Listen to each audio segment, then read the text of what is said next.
I'm Mr. Wilderman, and this is my story. All right, music fans, buckle up for a...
On today's show, Question of the day, that's my story.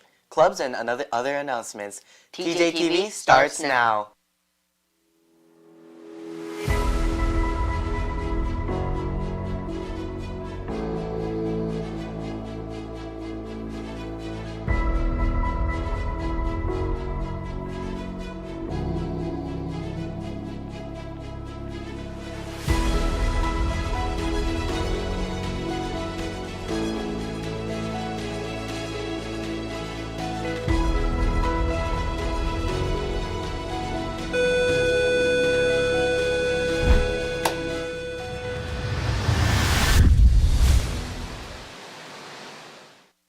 Good morning, Toby Johnson. Today is Thursday, April 4th, and it's first period.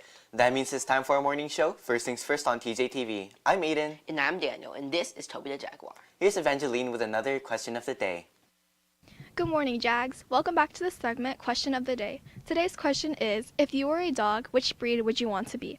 Let's go see what our school has to say. I like to be a French bulldog if I was a dog. If I were a type of dog, I'd probably want to be one of those little cute teacup puppies because they're so cute. Or one of those little fluffy barking ones because they're even cuter. If I were a type of dog, I would be a Labradoodle because Labradoodles are amazing. They're super friendly. They're smart. They are energetic. They like to swim and be outside. And my dog is a Labradoodle. Those are some great answers. Reporting for TJTV, I'm Evangeline. Mr. Wilderman is here with another That's My Story. I'm Mr. Wilderman, and this is my story. All right, music fans, buckle up for a story that might just hit a high note. It's the true story of a young girl's journey from competitive success to musical phenom. Our story begins in West Reading, Pennsylvania, where at an early age, a young girl was singing to entertain patrons at her family's Christmas tree farm. She had certainly not considered that doing so might one day lead her to great heights in the music industry.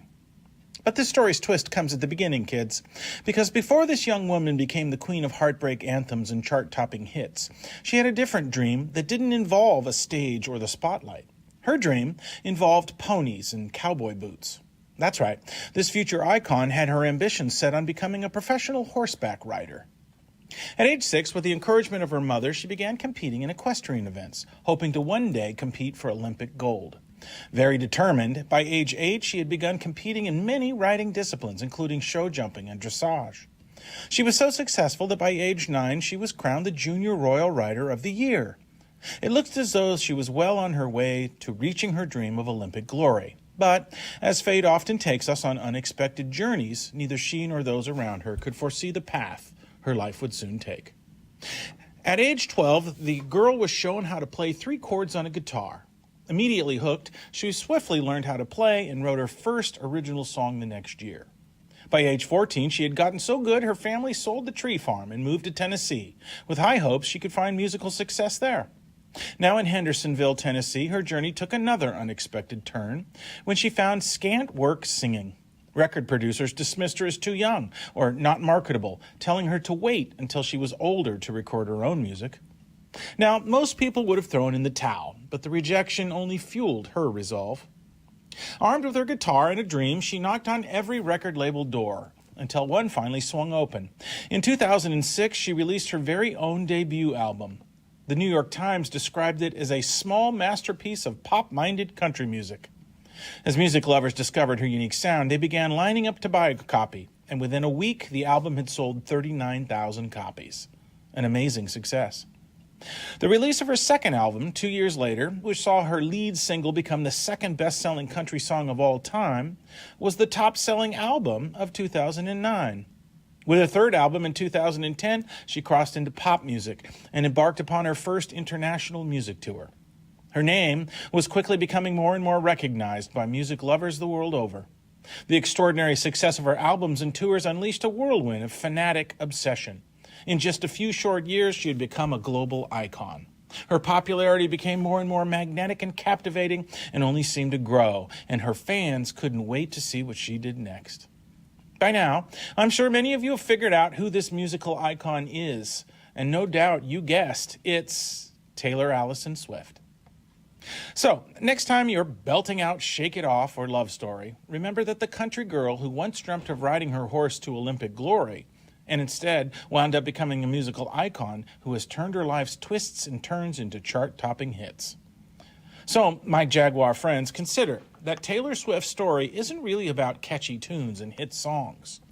It's about resilience, following the paths your passions take, putting in the effort, and surprising the world with your own unique talents and twists.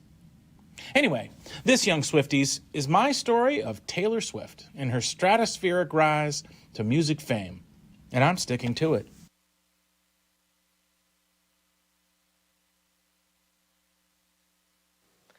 Now some important information. The following clubs meet after school today. The Art Club will meet in MC6. The Friday Night Live Mentoring Club will meet in MF8. The Language Bridge Club will meet in MF5. The Poly Dance Club will meet in MH4. The Tabletop Games Club will meet from 3 to 4:30 p.m. in MK5. The following clubs will meet tomorrow after school. The Bible Study Club will meet in MF1. The Chess Club will meet in MJ6. The Creative Writers Club will meet in MF5. The Leadership Club will meet this Friday in Miss Gansert's room, MH6. We will be learning how to use Canva to make flyers, so please bring your Chromebook to this week's meeting. Now that's all the clubs for today and tomorrow. Join a club and have some fun. If you are trying out for Fusion, tryouts end today. If you are interested in learning more about Color Guard after seeing their amazing performance at the rally, scan this QR code and stay informed about future announcements. Everyone is welcome and no experience is needed. Remember, Jags, our shows are posted on our YouTube channel, so if you want to scan a QR code, do that outside of school. Teachers, please turn in all classroom JagSwag to MC9 by 3:10 p.m. today. Make sure all JagSwag is completely filled out, sorted by team and grade, and placed in the correct bins. Thank you. That's all we have for today. We'll be back tomorrow with another episode of First Things First on TJTV. I'm Aiden. And I'm Daniel, and this is Toby the Jaguar. And make today your best day yet.